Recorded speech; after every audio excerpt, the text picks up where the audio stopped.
जब से धुरंधर फिल्म आई है, पूरे बॉलीवुड पर तहलका मच गया है। जाकिर खान, राम गोपाल वर्मा, संदीप रेड्डी वांगा और भी कई बड़े नाम सामने आए और धुरंधर की खुलकर तारीफ की। यहाँ तक कि मोदी जी ने भी इसके बारे में बात की। धुरंधर फिल्म आई तो बोलने लगे है। लेकिन बॉलीवुड का जो एलीट तबका है वो बेहद दुखी है। न कोई ट्वीट, न कोई प्रेज, न कोई कंग्रेचुलेशंस। वो चुप्पी जो खुद बहुत कुछ कह देती है। लेकिन ये पहली बार नहीं हुआ। जब भी कोई बाहरी आकर फिल्म बनाता है और वो इतनी बड़ी हिट होती है, तो जो लोग बॉलीवुड को अपनी जागीर समझते हैं वो हमेशा उन्हें नजरअंदाज करते हैं। विवेक अग्निहोत्री ने कश्मीर फाइल्स बनाई, उनके साथ भी यही हुआ। संदीप रेड्डी वांगा के साथ भी यही सलूक किया गया और अब धुरंधर के साथ भी वही कहानी दोहराई जा रही है। जैसा जाकिर खान ने कहा था, जली है और जली तो है। लेकिन जब से संदीप रेड्डी वांगा का ट्वीट आया, तब से एक अलग ही बहस छिड़ गई। संदीप ने अपने ट्वीट में लिखा, नजर से बचने के लिए सिर्फ मुट्ठी भर लाल मिर्च से काम नहीं चलेगा, पूरा खेत जलाना पड़ेगा। अब सवाल ये है, कहीं ये शाहरुख खान की रेड चिलीज एंटरटेनमेंट का मजाक तो नहीं था? चाहे जो भी हो, इस एक ट्वीट ने बॉलीवुड के अंदर की खेमेबाजी और जलन को एक बार फिर सबके सामने उजागर कर दिया। लेकिन असली सवाल ये है, बॉलीवुड का एलीट तबका हिंदू इतिहास पर बनी फिल्मों से इतना क्यों जलता है और धुरंधर के आने से बॉलीवुड में क्या बदलेगा? आइए विस्तार से देखते हैं। बॉलीवुड में इतना आईएसआई, पाकिस्तान प्रेम और इस्लामिक प्रभाव क्यों दिखता है? इसके पीछे एक बहुत गहरा ऐतिहासिक कारण है। जब देश आजाद हुआ तो बॉलीवुड में बहुत से ऐसे अभिनेता, लेखक और निर्देशक आए जो पाकिस्तान से आए थे या इस्लामिक संस्कृति से गहराई से जुड़े थे। तो ये प्रभाव स्वाभाविक रूप से फिल्मों में दिखने लगा। आपको जानकर हैरानी होगी, बॉलीवुड के पहले सुपरस्टार कहे जाने वाले दिलीप कुमार का असली नाम था मोहम्मद यूसुफ खान। 1960 में आई मुगले आजम में उन्होंने जहांगीर का किरदार निभाया।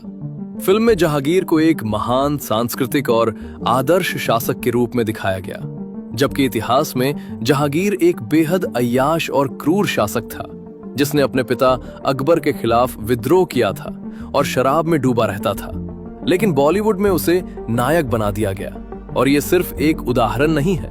उस दौर की फिल्में देखकर आज हंसी भी आती है और गुस्सा भी। एक फिल्म में अमिताभ बच्चन हरे रंग का झंडा लपेट कर कहते हैं, इसमें 3 गोलियां अभी और बाकी हैं। बाबा चला गोली।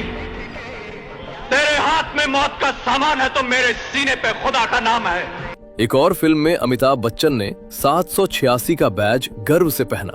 मुगलों की तारीफ में कसीदे पढ़े जाते थे, उन्हें उदार, महान और सांस्कृतिक दिखाया जाता था।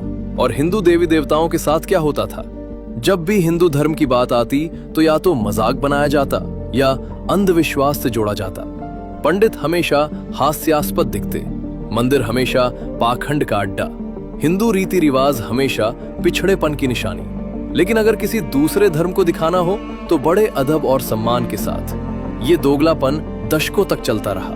हमेशा मुगलों को महान दिखाओ, हिंदू इतिहास को नकारो। यही बॉलीवुड की अघोषित नीति बन गई थी। 1990 के दशक में आते आते हालात और भी बदतर हो गए। दशकों तक खान गैंग ने बॉलीवुड पर कब्जा जमाए रखा और जो नैरेटिव परोसा गया, उसके बारे में क्या कहूं। YRF यानी यश राज फिल्म्स की जासूसी फिल्मों को देखिए। इनकी स्पाई यूनिवर्स में रॉ का एजेंट ISI की महिला के साथ मिलकर पाकिस्तान के प्रधानमंत्री को बचाता है। भारत का जासूस पाकिस्तान की रक्षा करता है। मुझे तो ये समझ नहीं आता, ऐसी फिल्में भारत में बनती कैसे हैं और बैन क्यों नहीं होती। ये वही ISI है जिसने 26/11 कराया। भारत में जितने बड़े आतंकी हमले हुए, उनके पीछे ISI का हाथ रहा और YRF की फिल्में उसी ISI का PR करती हैं। ये सिलसिला दशकों तक चला। YRF की स्पाई फिल्मों का वो सीन देखिए जिसमें भारत और पाकिस्तान का झंडा साथ साथ लहरा रहा है, जैसे दोनों एक हों, जैसे उस झंडे तले कोई फर्क ही ना हो। 2009 में आई जोधा अकबर, जिसमें ऋतिक रोशन अकबर बने। फिल्म में अकबर को एक महान, नेक, प्रेमी और आदर्श राजा दिखाया गया। लेकिन सच्चाई क्या है? अकबर ने हिंदू राजाओं को आपस में लड़वाया, जबरदस्ती शादियां की, राजपूत राजकुमारियों को राजनीतिक मोहरों की तरह इस्तेमाल किया, हजारों लोगों का कत्लेआम हुआ, लेकिन बॉलीवुड ने उसे रोमांटिक नायक बना दिया। हैदर देखिए, उसमें भी भारत की बुराई। कश्मीर में भारतीय सेना को खलनायक दिखाया। लाल सिंह चड्ढा में एक कुख्यात आतंकी का सॉफ्ट साइड दिखाया जा रहा था। अरे भाई, जो अपने धर्म के नाम पर किसी को भी मार सकते हैं, निर्दोषों का खून बहा सकते हैं, उनका सॉफ्ट साइड क्यों दिखाना है? उन्हें सिंपैथेटिक क्यों बनाना है? लेकिन यही बॉलीवुड का एलीट एजेंडा था। 2014 के बाद चीजें बदली, और मैं डंके की चोट पर कहता हूं, अगर 2014 में बीजेपी सत्ता में नहीं आती तो इसमें से कुछ भी बदलने वाला नहीं था। 2014 से पहले जो फिल्म हिंदू इतिहास का सच दिखाती उसे प्रोपेगेंडा कहा जाता, जो मुगलों की बुराई करती उसे सांप्रदायिक कहा जाता, जो पाकिस्तान का विरोध करती उसे युद्धोन्मादी कहा जाता। लेकिन 2014 के बाद एक नई हवा चली। दर्शक जागे, सवाल उठने लगे, और जो लोग बॉलीवुड को अपनी जागीर समझते थे, उन्हें एहसास होने लगा कि अब दर्शक वो नहीं देखेंगे जो आप परोसो, बल्कि वो देखेंगे जो सच है। फिर आई नई पीढ़ी के फिल्मकारों की लहर। ये वो बाहरी लोग थे जिन्हें बॉलीवुड के एलीट तबके ने हर कदम पर रोकने की कोशिश की, लेकिन फिर भी ये आगे बढ़ते रहे। विवेक अग्निहोत्री ने जब कश्मीर फाइल्स बनाई तो कई बड़े ओटीटी प्लेटफॉर्म्स ने फिल्म को ये कहकर रिजेक्ट कर दिया कि इस्लामिक टेररिज्म शब्द का इस्तेमाल नहीं किया जा सकता। फॉरेन कॉरेस्पॉन्डेंट्स क्लब और प्रेस क्लब ऑफ इंडिया दोनों जगह उनकी प्रेस कॉन्फ्रेंस रद्द करवा दी गई। विवेक जी ने खुद बताया कि बॉलीवुड से जुड़े कुछ ताकतवर मीडिया लोगों ने ये सब करवाया। फिल्म रिलीज के बाद मुख्य धारा के मीडिया ने 2 दिन तक 1 इंच भी जगह नहीं दी, और बॉलीवुड के अंदर कोई अभिनेता इस फिल्म में काम करने को तैयार नहीं था। डर था कि काम मिलना बंद हो जाएगा। लेकिन इन सब के बावजूद कश्मीर फाइल्स एक सांस्कृतिक क्रांति बन गई। पूरे भारत को पहली बार पता चला कि कश्मीरी हिंदुओं के साथ क्या हुआ था। संदीप रेड्डी वांगा की कहानी भी कम दिलचस्प नहीं। एनिमल जब आई तो हमला सिर्फ संदीप पर हुआ। रणबीर कपूर की तारीफ होती रही और सारा निशाना वांगा पर। यहाँ तक कि एक बड़े प्रोडक्शन हाउस ने एक सपोर्टिंग एक्टर को सिर्फ इसलिए कास्ट करने से मना कर दिया क्योंकि वो वांगा की कबीर सिंह में दिखा था। रणबीर को बॉयकॉट नहीं, क्योंकि वो इनसाइडर है। बाहरी को लात मारो, यही नीति है। आदित्य धार 2006 में बॉलीवुड आए। 13 साल तक संघर्ष किया। किसी ने हाथ नहीं थामा, किसी ने मौका नहीं दिया। फिर खुद पैसे जुटाए और URI बनाई, जो सुपर हिट हुई।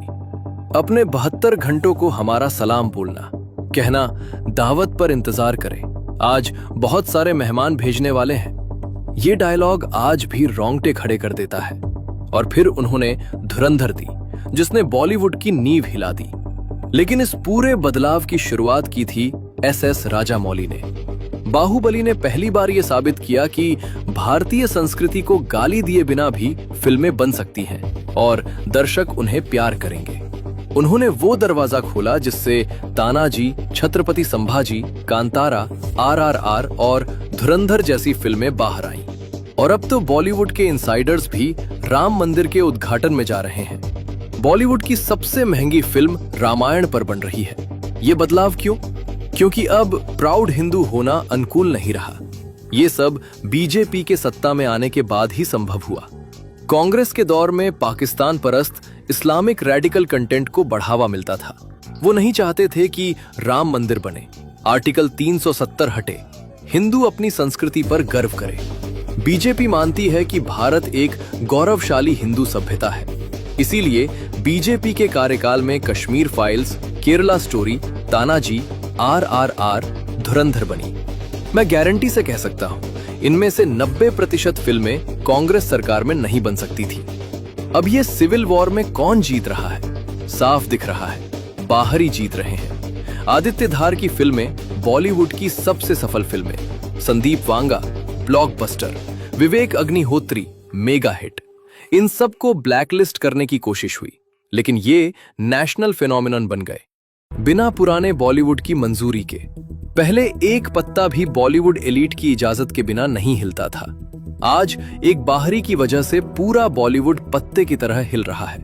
मेरी एक उम्मीद है, इस नई पीढ़ी के फिल्मकारों की बदौलत भारतीय सिनेमा का एक स्वर्णिम दशक आए, जहां भारतीय फिल्में सिर्फ मनोरंजन नहीं बल्कि भारत की सॉफ्ट पावर बने, जैसे अमेरिका के लिए टॉप गन, जीरो डार्क 30 और जॉन विक ने किया। आगे अगर हम बॉलीवुड का भविष्य देखें तो थोड़ी उम्मीद जरूर बन रही है। सुनने में आ रहा है कि आदित्य धार चंद्रगुप्त मौर्य पर फिल्म लाने वाले हैं और ये सच में बहुत बड़ी बात है, क्योंकि चंद्रगुप्त मौर्य कोई साधारण राजा नहीं थे। उन्होंने नंद वंश जैसी शक्तिशाली सत्ता को जड़ से उखाड़ फेंका, सिकंदर के उत्तराधिकारियों को युद्ध में धूल चटाई और चाणक्य की अद्भुत नीति के साथ मिलकर एक ऐसा विशाल साम्राज्य खड़ा किया जो आज के पाकिस्तान, अफगानिस्तान से लेकर दक्षिण भारत तक फैला हुआ था। और जब सब कुछ उनके हाथ में था, सत्ता, वैभव, साम्राज्य, तब उन्होंने सब कुछ छोड़ दिया। यही वो कहानी है जो दुनिया को बतानी चाहिए। आदित्य धार और रणवीर सिंह का ये प्रोजेक्ट इसीलिए इतना रोमांचक लग रहा है।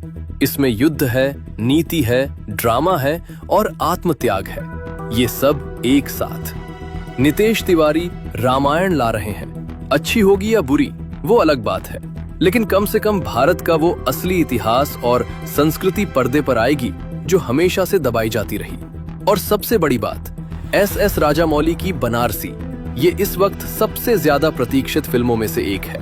बताया जा रहा है कि इसमें भगवान राम का 20 से 25 मिनट का हिस्सा होगा। सोचिए, अगर एस राजामौली भगवान राम को पर्दे पर उतारेंगे तो वो दृश्य सिर्फ भारत में नहीं, पूरे विश्व में जाएगा।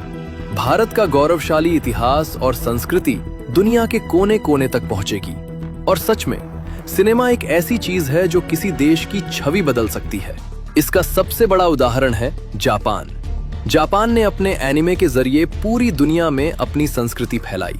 आज दुनिया का हर कोना जापानी संस्कृति को जानता है, पहचानता है, पसंद करता है, सिर्फ इसलिए क्योंकि जापान ने अपनी कहानियां खुद बताई। सॉफ्ट पावर का यही असली अर्थ है। भारत के पास तो हजारों साल का इतिहास है। महाभारत है, रामायण है, चंद्रगुप्त है, पृथ्वीराज है, शिवाजी है। बस जरूरत है उन्हें सही तरीके से दुनिया के सामने रखने की।